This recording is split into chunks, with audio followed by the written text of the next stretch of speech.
Capital TV देख रहे हैं आप और मैं हूं आपके साथ दिव्या सिंह। ब्रेकिंग नाउ में बड़ी खबर पश्चिम बंगाल से सामने आ रही है, जहां कोलकाता कांड ने सीएम ममता बनर्जी की मुश्किलें बढ़ा दी है। ममता बनर्जी को बड़ा झटका लगा है। आपको बता दें कि राज्यसभा सांसद जवाहर सरकार ने इस्तीफा दे दिया है, जिसके बाद से ममता की मुश्किलें बढ़ती जा रही हैं।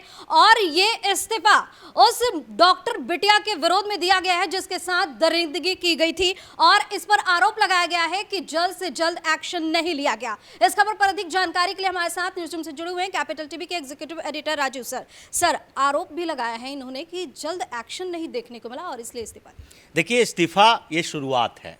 जवाहर सरकार ने ममता बनर्जी को आईना दिखाया है कि देखिए, आपने गलतियां की है और उस गलतियों को ढकने के लिए आप नई नई तरकीब निकाल रही हैं। आप स्वीकार नहीं कर रही है कि हमने गलती कर दी, हमें माफ़ कर दो, आगे से ऐसी गलती नहीं होगी। और फिर आप आती किसके पक्ष में? आप आती विक्टिम के पक्ष में। लेकिन अभी भी आप सुरक्षित किसको कर रहे हो? पुलिस को, पुलिस कमिश्नर को। आप सुरक्षित किसको करने की कोशिश किए? उस प्रिंसिपल को जिसने इस पूरे घटना में एक ऐसी भूमिका निभाई जिससे सीबीआई को सबूत इकट्ठा करने में परेशानी हो रही है। तो ऐसे में अब एक नहीं, कई सांसद, विधायक इस्तीफा देने के लिए तैयार हैं। क्यों?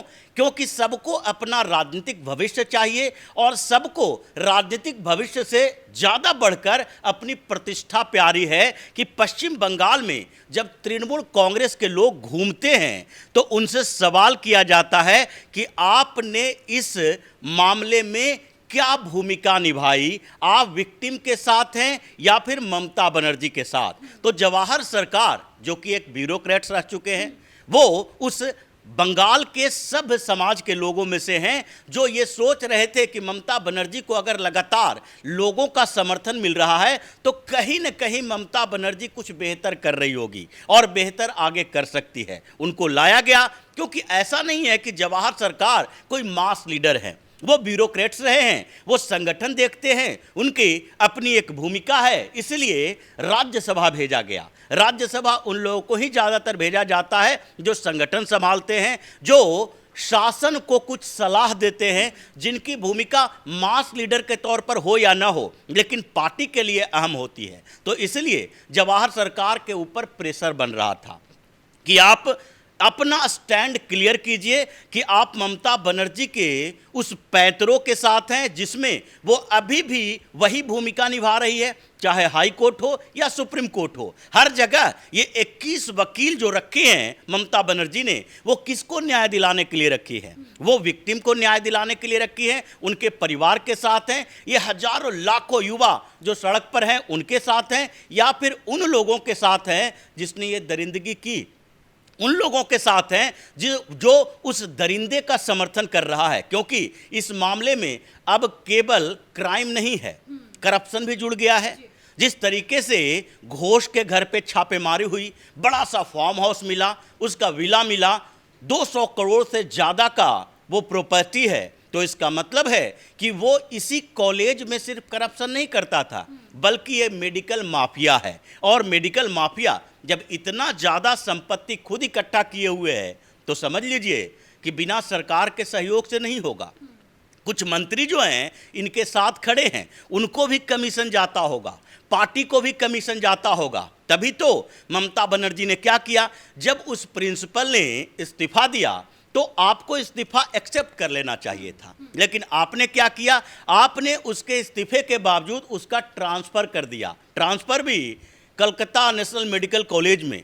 आप उससे बेहतर उसको रिवार्ड दे रहे हो कि देखो तुम्हारे कॉलेज में जो हुआ उससे हमें कोई फ़र्क नहीं पड़ता, तुमने जो किया उससे भी हमें कोई फ़र्क नहीं पड़ता, तुम सैकड़ों करोड़ रुपया लूटे इधर उधर से, उससे भी कोई फ़र्क नहीं पड़ता, बल्कि हम तुम्हें रिवार्ड दे रहे हैं, आगे ऐसा ही करते रहो ताकि हमारे खजाने में पैसा आते रहे, पार्टी फंड बरकरार रहे और ममता बनर्जी के इर्द गिर्द बैठे लोग, यहाँ तक कि ममता बनर्जी के अपने परिवार के लोग भी करोड़ों करोड़ कमाते रहें। ये धारणाएं जब पश्चिम बंगाल में बनी तो प्रोटेस्ट तो अभी रुकने का नाम नहीं ले रहा। ये ममता बनर्जी जो प्रोटेस्ट क्वीन बताई जाती है, ये ममता बनर्जी वही हैं जिन्होंने सीए एनआरसी के खिलाफ जब आंदोलन पश्चिम बंगाल में हुआ था तो उसको दबाने की कोशिश नहीं की, बल्कि उसको उभारने की कोशिश की। ये प्रोटेस्ट जब भी पश्चिम बंगाल में ज़्यादातर हुआ है तो वो सारे प्रोटेस्ट केंद्र सरकार के खिलाफ हुआ करते थे, और उसमें इन्होंने क्या किया, इन्होंने कुछ अपने मुस्लिम नेताओं को इस तरीके से मोटिवेट किया कि बार बार कुछ ऐसे मुद्दे उठाओ जिससे पश्चिम बंगाल के मुसलमान हमारे साथ रहें, केंद्र सरकार के खिलाफ रहें, भारतीय जनता पार्टी के खिलाफ सारे मुसलमानों को एकजुट करो, वामपंथी पार्टियों को इग्नोर करो, कांग्रेस से अलग हो और फिर टीएमसी के साथ सारे मुसलमान रहें। सर, पहले से ही ममता चारों तरफ से इस मामले पे घिरी हुई हैं, लेकिन अब जिस तरीके से अपने ही पार्टी के सांसद नेता इनका साथ छोड़े हैं, इनके खिलाफ उतर गए हैं, जस्टिस की मांग कर रहे हैं, तो क्या ममता को अब अकल आएगी क्या? देखिए, अकल तो ममता बनर्जी को आ चुकी है, क्योंकि अब वो डिफेंसिव मोड में आ गई हैं। अभी ममता बनर्जी को देखिए, उन्होंने जो बिल पारित करवाया, बिल पारित करवाना वो एक इस पूरे मामले से अपने आप को सेव करना था कि किसी तरीके से लोगों के नज़र में आए कि हम महिलाओं की सुरक्षा के लिए साथ में हैं। ये संदेश खली में जब हुआ था तो उस समय ममता बनर्जी क्या कर रही थी? उस समय ममता बनर्जी को ऐसा नहीं लगा था कि महिलाओं को सुरक्षा देने के लिए एक बेहतर बिल की ज़रूरत है, हम अपने पार्टी के उस गुंडे नेताओं को कम से कम चेतावनी दें, उसे बाहर निकालें। उस समय भी शाहजहां के शेख के साथ ममता बनर्जी खड़ी रही, जबकि इतना गंभीर आरोप लगा था उसके ऊपर, फिर भी आप उसके साथ खड़ी हो। इस मामले में वो इसलिए घिरी हुई हैं, अपने आप को सुरक्षित रखने की कोशिश कर रही हैं, क्योंकि ये सिर्फ वैसा मामला नहीं है जिसमें भारतीय जनता पार्टी शामिल हो, कांग्रेस और वामपंथी पार्टियां शामिल हो, इसमें जनमानस शामिल है, इसमें लोग शामिल हैं, और वो चाहते हैं कि किसी तरीके से इस मामले में ममता बनर्जी को ये एहसास हो कि अब उनकी सरकार ज़्यादा दिन चलने वाली नहीं है। इसलिए ये 13 साल के बाद अब तक ममता बनर्जी इतना असुरक्षित अपने आप को महसूस नहीं की थी इस समय, जबकि वो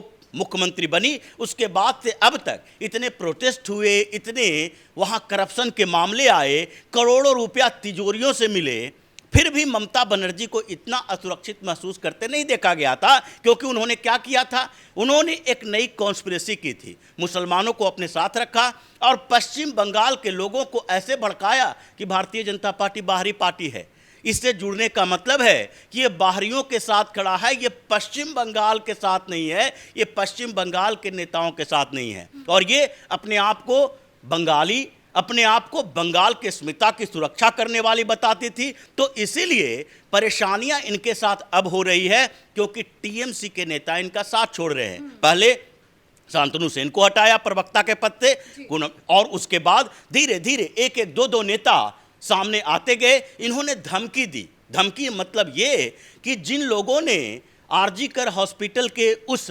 बर्बरतापूर्ण कांड के खिलाफ आवाज़ उठाई तृणमूल कांग्रेस के अंदर, उसको सस्पेंड कर दिया, उसे बाहर कर दिया, ताकि दूसरे नेता सामने ना आए, क्योंकि पार्टी के अंदर तो इस बात की चर्चा है कि अभी ममता बनर्जी को कम से कम कुछ समय के लिए ही इस्तीफा देना चाहिए, कोई दूसरा मुख्यमंत्री बनाओ, ताकि लोग शांत हो जाएं, मोरल रिस्पॉन्सिबिलिटी ममता बनर्जी लें कि मुझसे गलती हो गई है, लेकिन सरकार उनकी बनी रहेगी, कोई दूसरा मुख्यमंत्री हो सकता है। अब ममता बनर्जी के साथ समस्या है कि एक बार मुख्यमंत्री के पद की कुर्सी छोड़ी तो उसके बाद फिर से लाना मुश्किल हो जाएगा, और इसीलिए अगर मुख्यमंत्री पद छोड़ने के बाद वो अभिषेक बनर्जी को मुख्यमंत्री बनाती हैं तो भी पार्टी के वरिष्ठ नेता इस्तीफा देना शुरू करेंगे, जैसा जवाहर सरकार ने दिया है। तो इसलिए पृष्ठभूमि तैयार हो चुकी है। ममता बनर्जी अपने आप को सुरक्षित रखने के लिए तरह तरह के पैतरे कर रही है। आज एक बड़ा सा दिल्ली के अखबार में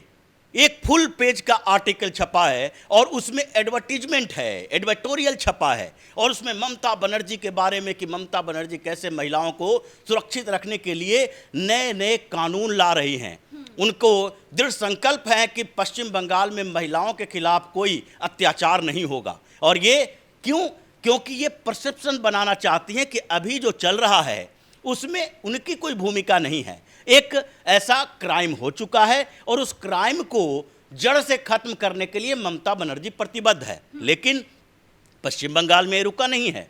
पश्चिम बंगाल में प्रोटेस्ट अभी भी चल रहा है। और इस बीच जिस तरीके से टीएमसी के नेता अब इस्तीफा देना शुरू कर दिए, इसका मतलब है कि उन्हें अब इस बात का डर नहीं है कि ममता बनर्जी आगे क्या एक्शन लेगी। वो सीधे तौर पर लोगों के साथ हैं और वो ये मान चुके हैं कि अगर ममता बनर्जी इस्तीफा नहीं देती हैं तो पार्टी के एक एक नेता धीरे धीरे बाहर जाएंगे और फिर उनको मजबूरी में ये मानना पड़ेगा कि हमने गलती की है और उस गलती को स्वीकार करके इस्तीफा देकर या तो पार्टी बचा लें या फिर अपनी कुर्सी बचा लें। उनके पास दो ही विकल्प है।